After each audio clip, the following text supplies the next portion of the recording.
Good morning. আমাৰ যেটো data entry ডোমেষ্টিক data entry যেটো কোৰ্সটো চলি আছে তাৰ বাবে কিছুমান আমাক ডকুমেন্ট ৰিকোয়াৰ্ড হৈ আছে আৰু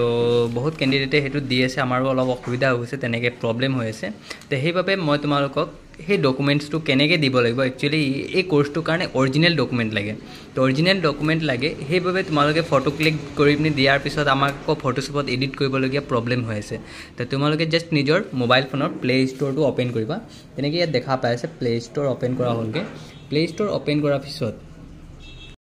এনেকৈ প্লে ষ্টৰটো ওপেন কৰাৰ পিছত জাস্ট সাৰ্চ অপশনটোত আহিবা সাৰ্চ অপশনটোত অহাৰ পিছত ইয়াত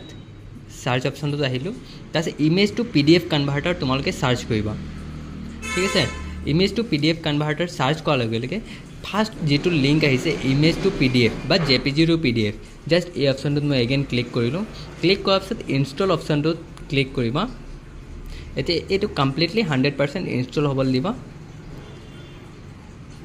এতিয়া চোৱা দেখা পাই আছে যে কমপ্লিটলি আমাৰ ইমেজ টু পিডিএফ জেপিজি আসলে এটো 100% কমপ্লিট হৈ আছে এতিয়া নিজে ওপেন হ'ব এতিয়া জাস্ট ইয়াত চোৱা দেখা পাই আছে ওপেন অপশনটো এই ওপেন অপশনটোত এগেইন ক্লিক কৰিবা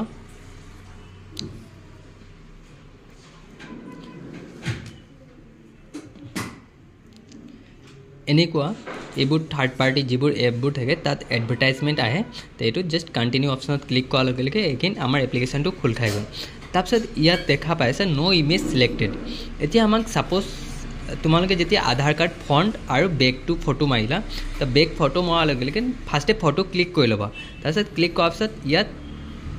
প্লাস সিম্বলটোত ক্লিক কৰিবা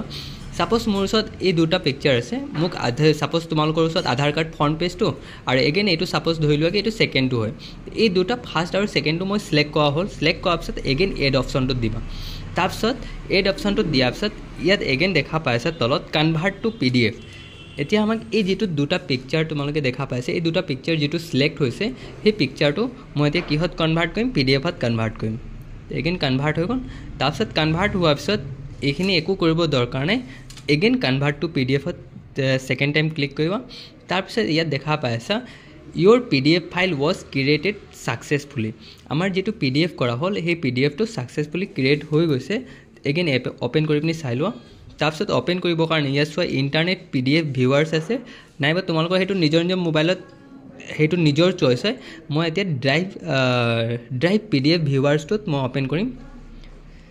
তাৰপিছত দেখা পাইছে এনেকৈ আমাৰ ওচৰত pdf টো কমপ্লিটলি successfully create হৈ গ'ল এতিয়া সাপোজ আমালে শেয়াৰ কৰিব লাগে তে ইয়াত চোৱা ওপৰত অপচন আছে সেন্ড ফাইল আৰু open with download print G আছে তেতিয়া জাস্ট তোমালোকে সেন্ড ফাইল অপচনটোত আহিবা তাৰপিছত সেন্ড ফাইল অপচনত অহা লগে লগে ইয়াত WhatsAppৰ এটা অপচন আহিব WhatsApp অপচনটো ওপেন কৰিবা আজিকালি জানাই তোমালোকে সবৰ মোবাইলত লক থাকে সাপোজ আমাৰ মোবাইলটো লক আছে তা এই লকটো খোলাৰ পিছত মই দেখাই তাৰপিছত যাৰ মোবাইল ফোন লক থাকে হেতু নিজৰ লকটো খোলা লগে লগে এনেকৈ WhatsAppটো ওপেন হ'ব আৰু যাৰ মোবাইল ফোন লক নাথাকে তে এইটো অটোমেটিকলি WhatsAppটো ওপেন হৈ যাব তে এতিয়া তোমাৰলে সদায় আমাৰ অফিচাৰ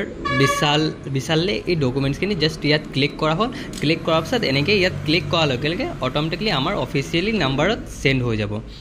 এই পিডিএফ টো আমালে সেন্ড হৈ গ'ল তেনেকৈ তোমালোকে আধাৰ কাৰ্ডটো এক্সট্ৰাকে পিডিএফ বনাবা ফন্ট আৰু বেক সাইড দুটাও আমাক লাগিব তাৰপিছত সাৰ্টিফিকেট যেনেকৈ মাৰ্কশিট ৰিকোয়াৰমেন্ট হৈছিলে মাৰ্কশিটটো দিব লাগিব আৰু নেক্সট আছিল ফটোটো তোমালোক ডাইৰেক্টলি জেপিজি ফাইলতে পঠিয়াই দিবা আমাক ক্লিক কৰি পিনি তাৰপিছত আৰু কিছুমান ডিটেইলছ আছে আৰু ফৰ্ম ফিল আপ কৰা টাইমত আমাক বহুতখিনি নেম যেনেকৈ ফাদাৰ্স নেম মাদাৰ্স নেম এইখিনি অলৰেডি আমি টাইপ কৰি পিনি WhatsAppত দি দিছো caste mobile number alternative mobile number gender কি হয় এইখিনি সব তোমালোকৰ জাস্ট নিজৰ বায়োডাটাই ক'ব পাৰি এই বায়োডাটাটো কমপ্লিটলি আমাক বহিত লিখি পিনি নপঠিয়া বহুত ক্যান্ডিডেটে এনেকুৱা কাম কৰিছে কি বহিত লিখি পিনি পঠিয়াই দিছে হেতু অসুবিধা হ'ব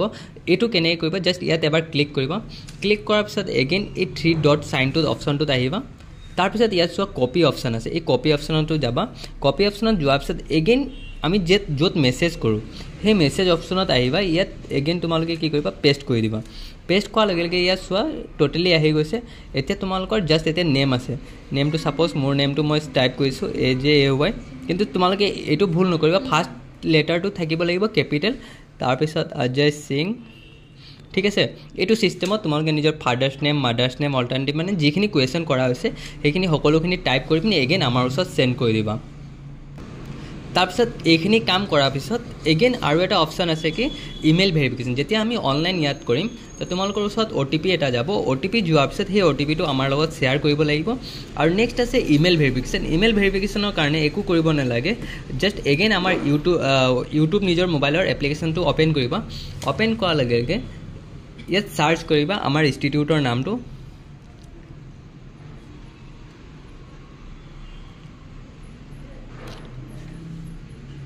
শ্ৰীৰাম ইনষ্টিটিউট দিবা। শ্ৰীৰাম ইনষ্টিটিউট টাইপ কৰাৰ লগে লগে জাষ্ট চাৰ্চ অপশ্যনটোত তোমালোকে ক্লিক কৰিবা। ক্লিক কৰাৰ লগে লগে ফাৰ্ষ্ট আমাৰ ইয়াত দেখা পাই আছে, ফাৰ্ষ্ট লিংকটো যিটো আহিছে শ্ৰীৰাম ইনষ্টিটিউট, তাতে ক্লিক কৰিবা। ক্লিক কৰাৰ পিছত ইয়াত ভিডিঅ' অপশ্যনটোত আহিবা। ভিডিঅ' অপশ্যনটোত অহাৰ লগে লগে ইয়াত দেখা পাই আছে ইমেইল ভেৰিফিকেশ্যন প্ৰচেছ। আমাৰ ইমেইল ভেৰিফিকেশ্যন কেনেকৈ কৰিব লাগে এই ভিডিঅ'টোত ধুনীয়াকৈ দেখুওৱা আছে। এই ভিডিঅ'টো চাই পিনি তোমালোকে নিজে ইমেইল ভেৰিফিকেশ্যনটো কৰি ল'ব পাৰা। আৰু যদি আমাৰ ভিডিঅ'টো ভাল লাগিছে তেন্তে লাইক, কমেণ্ট এণ্ড ছাবস্ক্ৰাইব কৰিবা। Thank U.